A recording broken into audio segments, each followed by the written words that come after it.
are naturally drawn to certain spiritual currents, certain even magical currents that have to do with what we need to learn right now and what our mission is as a whole for the destiny of our soul.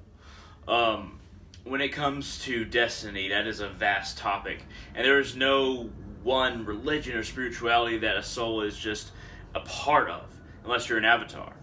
But based on what a soul wants to learn, needs to learn, in order to progress to the next stage, to the reunification with the source, it will be drawn to certain spiritual spheres. It will be drawn to certain spiritual traditions, even magical traditions or occult traditions.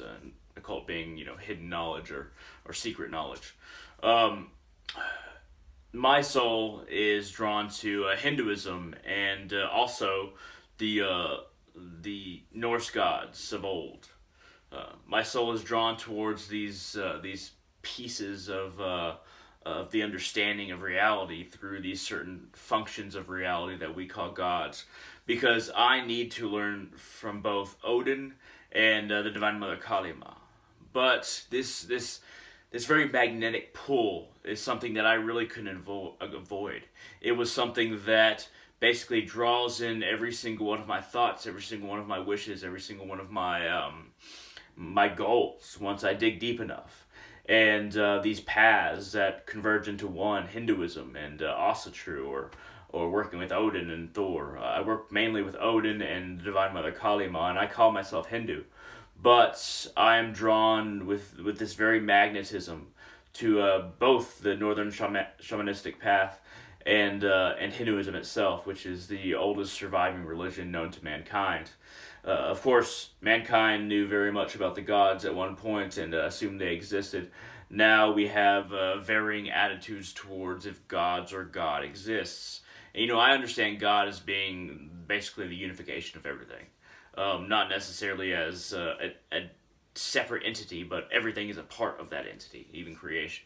Now, I am drawn to Odin and the Divine Mother Kalima in an interesting way, because I'm not somebody who enjoys hurting other people or enjoys fighting, though I've done plenty of it. I am drawn to Odin, I believe, this is my guess, because of the knowledge that he holds. I want to preserve this world. Despite not liking most people, I do love most people. I do love the vast majority of the human race.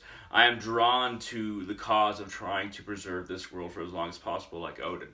And I'm also drawn to understanding the macrocosmic nature of the universe and the multiverse, and the different universes' relation to our chakra, different parts of each individual spine itself, and trying to understand how prana and the life breath relates, and how the antimaterial particle that is the soul, provided avenue by the spirits, the life force, into a human body.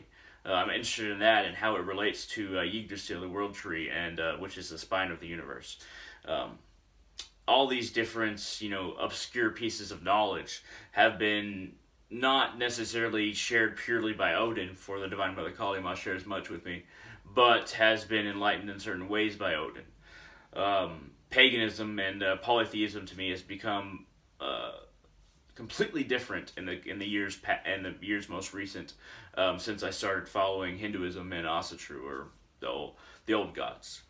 I used to believe that polytheism and the idea of different gods was savage, was tribalistic, was pointless, was ridiculous. If God existed, how could there be other gods? And how could other gods exist without being a part of one whole? But as I progress, as I've just told you, I start to realize how all the pieces connect. And that's very much what Odin does, Odin connects those pieces and helps us realize how these pieces can help us as an individual, and help everybody else that we may aid in whatever way we can as shamans. Shamans are very Odinistic, I guess you could say, or Odinists, when it comes to Northern European path, because we try to help the village, the community, but we never really feel close to them. And it's very similar with the Divine Mother Kalima, and I'm first and foremost a devotee of the Divine Mother Kalima. and she is a goddess, a very large section of God that is both mother, warrior, protector, um, one who enlightens. And the more I work with the Divine Mother Kali, and I have for years, the more I realize that she has always been my mother. It hasn't been me choosing her; it's been her choosing me. And the way being a warrior and an enlightener, a fulfiller of the experience of life, but also the the understanding that any attachments we hold here will travel with us. So try to sever as many attachments as possible and make as much progress while still being fulfilled in this life, which is a very fine line to walk. Divine Mother Kali Ma teaches me by example. I almost never get the things that I really want, but I do get the things that I need. I start to realize how this world is very shallow. It's very non corporeal. It's ephemeral. And the Divine Mother Kali Ma and Odin both teach me that. And the more that I meditate with them, the more that I look within myself and find those connections where they meet our soul. Our united one, our united subconscious or soul, but also our individual souls. And I found those connections from my soul to the Divine Mother Kali Ma and to Odin.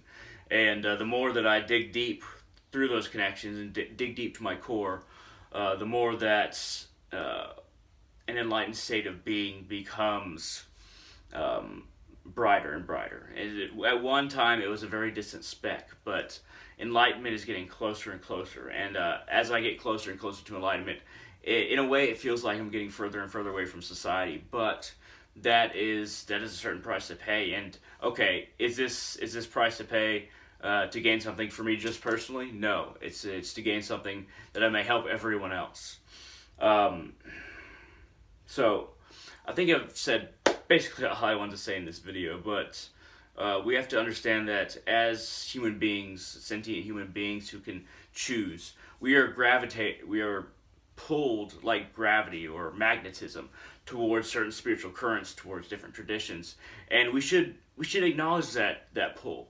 We should seek out those traditions that we are naturally drawn to, research them, try to figure out why we're drawn to them, what they represent, how they are initiated in reality, and if they truly exist at all. Because we can choose to say, okay, that doesn't make any sense, but this realization that system doesn't make any sense has led me to pursue another system. Always look for those connections, even if you completely dismiss one system.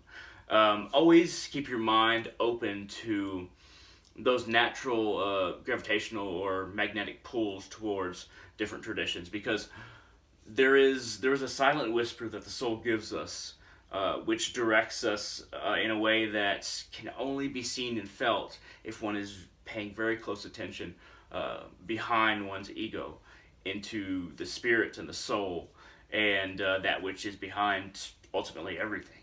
Once you learn how to listen for that, follow it.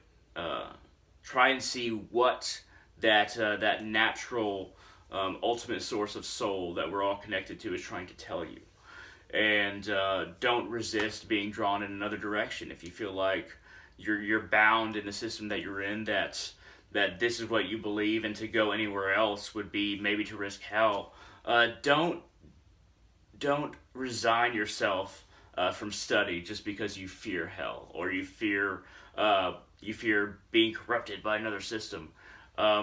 Feel free to research, to study, to try and understand a system and try to understand yourself in relation to it, that you may find ultimate truth, that you may take another step towards ultimate truth.